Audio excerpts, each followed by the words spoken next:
Hello number ones, welcome back to my channel. This is the Metatron speaking. So today I'm going to talk about shields. Now, it's not like it's the first time I've ever talked about shields on this channel, but today I want to be a bit methodical about it. Rather than just speaking about medieval shields or speaking about Roman shields, today we're going to talk about shields and their genesis. Now, in order to do that properly and preserve our mental sanity at the same time, we need to create groups. So first and foremost, when it comes to the temporal placement, Bronze Age, Iron Age will be the focus of this video. It is of course possible that shields existed in the freaking Stone Age, and in fact I want to say that particularly when it comes to Mesolithic and Neolithic, something would have happened already. But today I want to focus on something that I can actually define and present evidence and iconography for. Having established that, how can we divide shields? Well, one first thing that we can do is divide them by shape, and if we do that, what we could consider are the following: the scuta and the clipei. Singular, scutum, clipeus, and the counterparts in Greek. I'm sure you've heard the word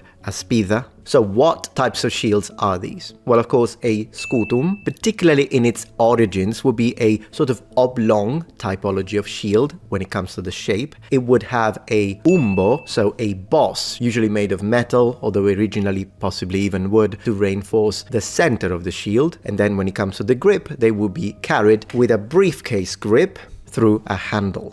In this case we chose a blue design, which is absolutely fine. I also have a red one, but it's over back home in Italy, and there we go, here it is.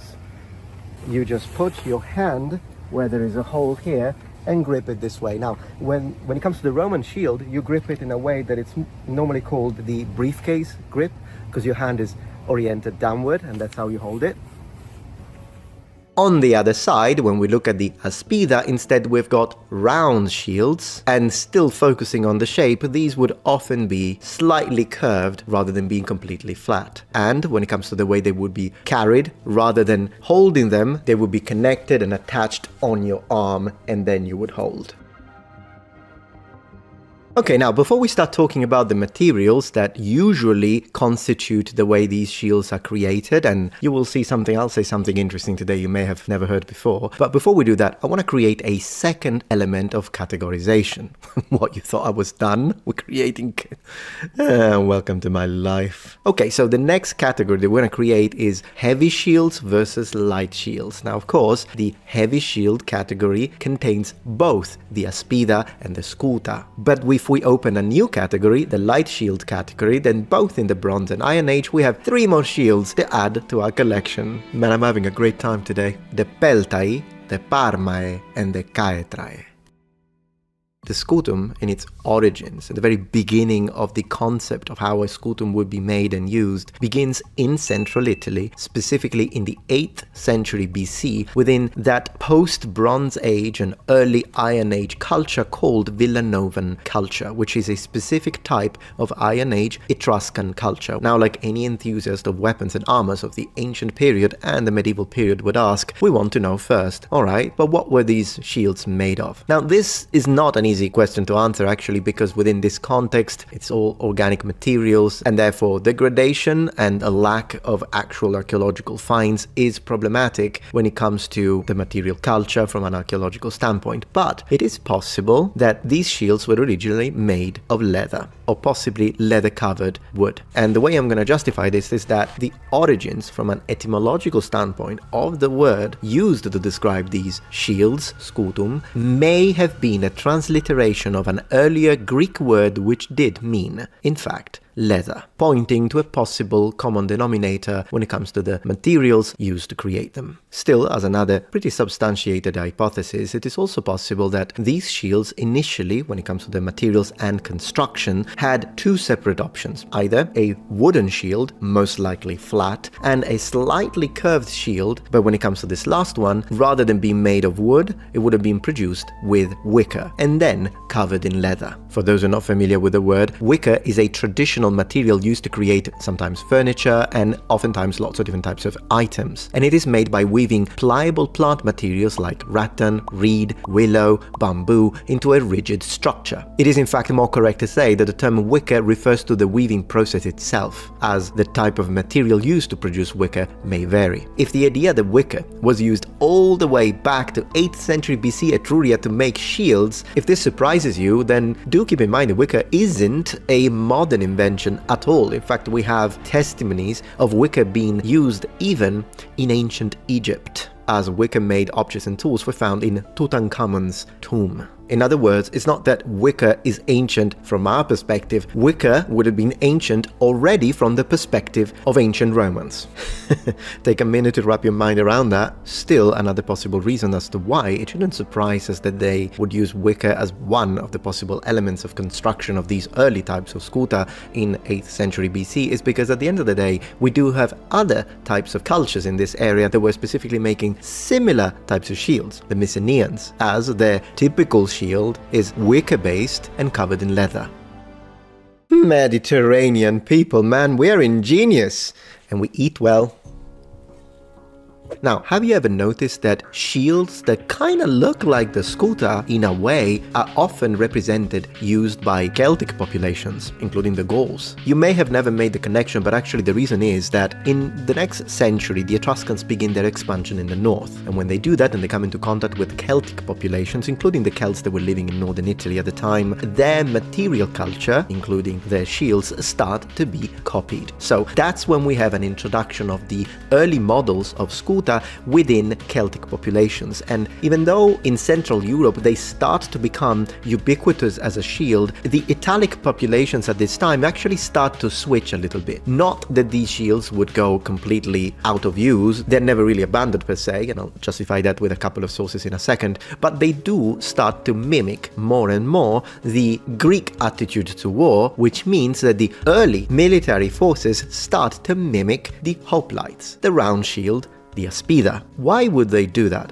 Well, before I answer that, I do want to give you a little bit of precise percentages. Because as I was saying, even though these round Greek shields in bronze start to become more popular with all sorts of populations within ancient Italy, they don't completely abandon the skuta. And we know this as we read Titus Livius and Dionysius of Halicarnassus, who, when they teach us about the Severan phalanx, tell us that still about 30 to 35% of all shields in usage within this type of phalanx were skuta.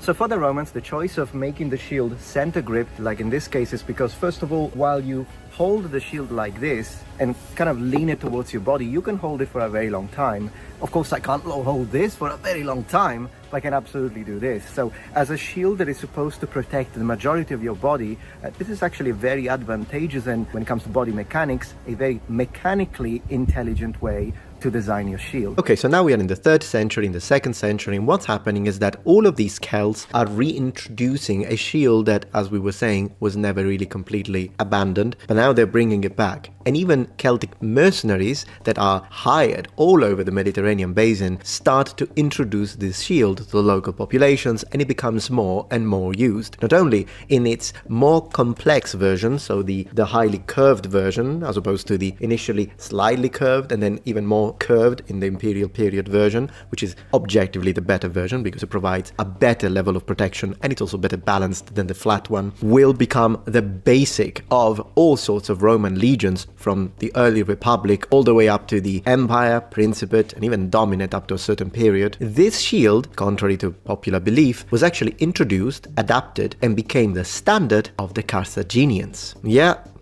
those Muppets. Glory to Rome. This shield became so ubiquitous that even post-Alexander Greek soldiers started to adopt it. And that's where it gets its Greek term that I don't know how to pronounce. Tyreoi, I think. Anyways, the name comes from the shape of a stone that the Greeks used at the time to keep the doors open. What a random fun fact. Thank you, Dr. Canestrelli. I loved this one. I'm so gonna use a stone in the shape of a oblong shield as a doorstopper and call myself ancient Greek.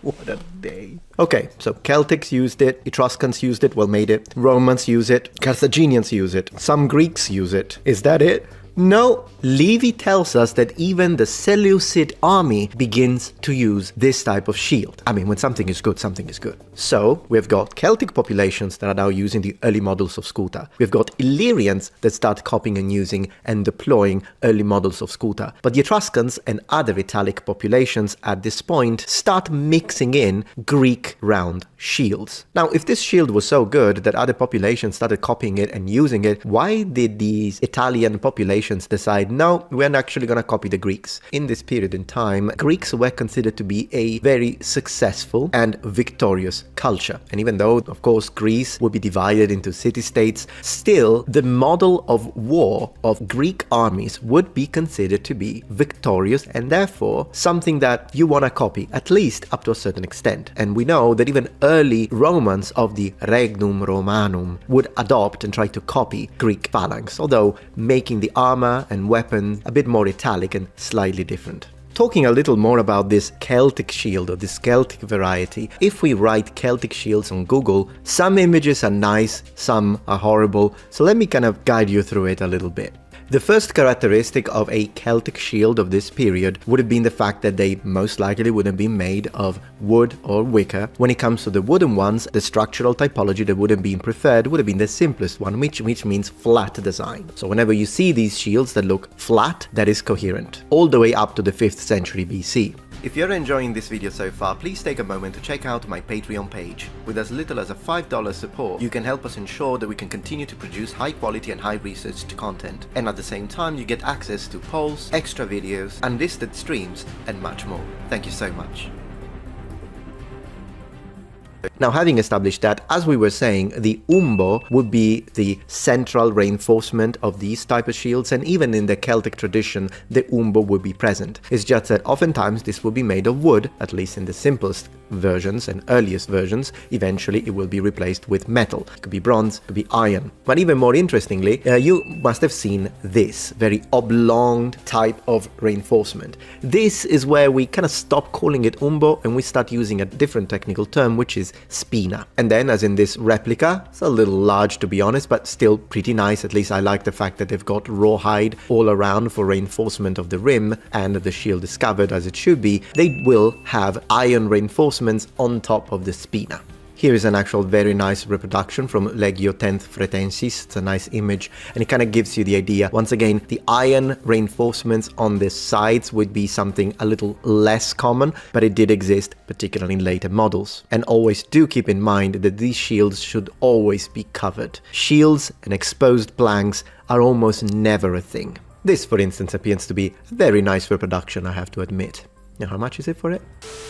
This type of reproduction kind of reminds me of this sort of historical finding from La Gisetta, which would mean that we'd be talking about specifically Cisalpine Gaul and 2nd century BC. Now, for another element of detail, so the spine of the shield is used in order to protect the planks from bending. But when it comes to the metal reinforcement, which we start seeing in the 4th century BC, the early types would have been segmented, so several plates connected together. So the simple fact that this is a single solid plate that has been curved, probably around the spine, kind of tells me that this would already be at least 3rd century BC, if not 2nd century BC, as I think it is. For context, do keep in mind that we do know that the Celts did use iron rims around the shield to increase or strengthen the durability of the shield, particularly if it was hit by sword hacking motions that could break the planks. And so to avoid the shield from falling apart, then you do want to have sort of a outside structure. And we know they made these in iron. Initially they were partial, then they become extended and sort of surround the entirety of the perimeter of the shield. And oftentimes you see the version in either rawhide or leather. These are a little speculative because, of course, once again, being organic, we don't know if they actually did that, but I do believe that they would have, because we see these and we know that they did it in the Norse culture, such as the shield that I own. I'll show you in a second. And we know they did it in the medieval period.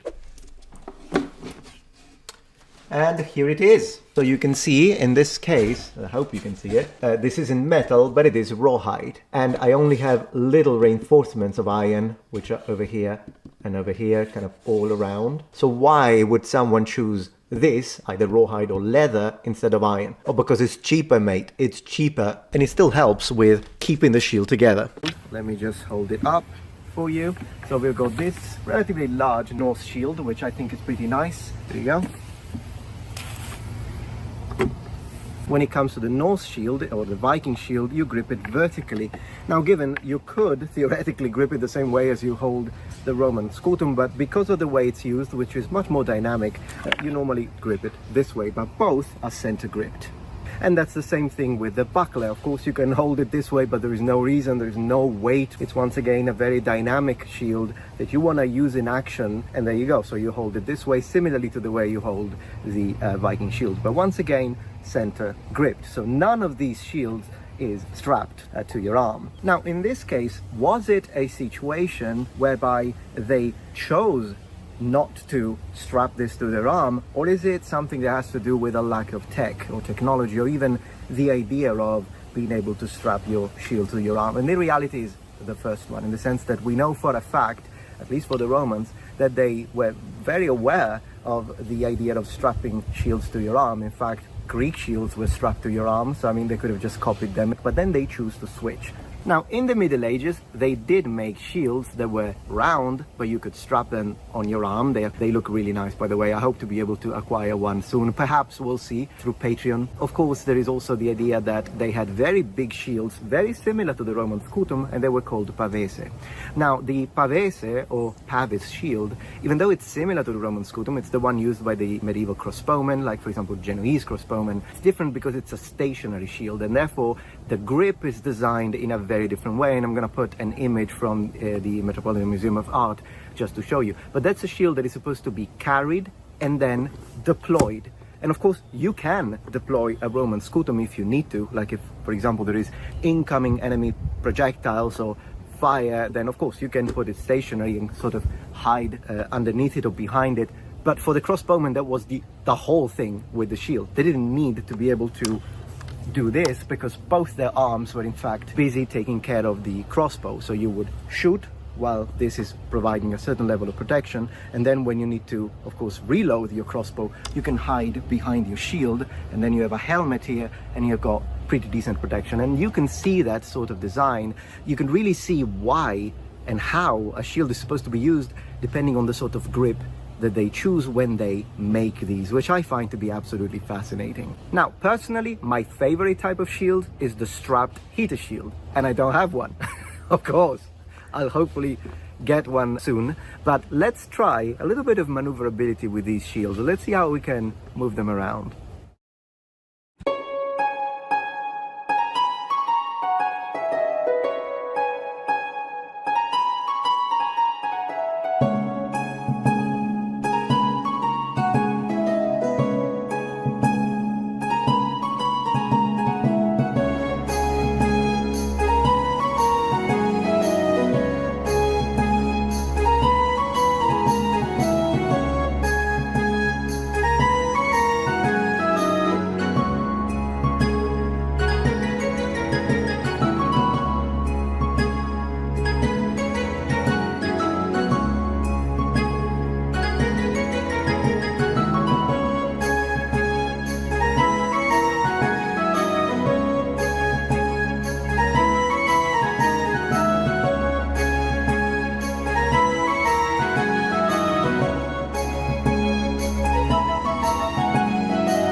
Anyhow, which one of these three shields specifically would be your favorite and your choice, whether it be a duel situation or whether it be an actual battlefield, and what would be your favorite shield in general if you could pick from any shield? Okay, well, I think for this first episode on the origins of shields in Bronze and Iron Age Europe, I think we can stop here. But on the next episode, if you like this, it gets reasonable views. It doesn't have to be good. I know these videos don't get like all the algorithm is going to push it out. I know that's not going to happen. But let's say that the video does okay. Maybe you share it with your friends, with your cat, with your dog, with your aunt, with your son, with your daughter, with your whatever. And then, you know, a lot of likes, lots of comments perhaps. Then I would like to make a second episode. And on the second episode, we're going to talk about shield decorations in period. And I'm going to go really deep into it. So, if you enjoyed it, thank you very much. Become a noble one. Subscribe to my channel for more content from the Metatron. And remember, the Metatron has spread his wings, and I will see you tomorrow.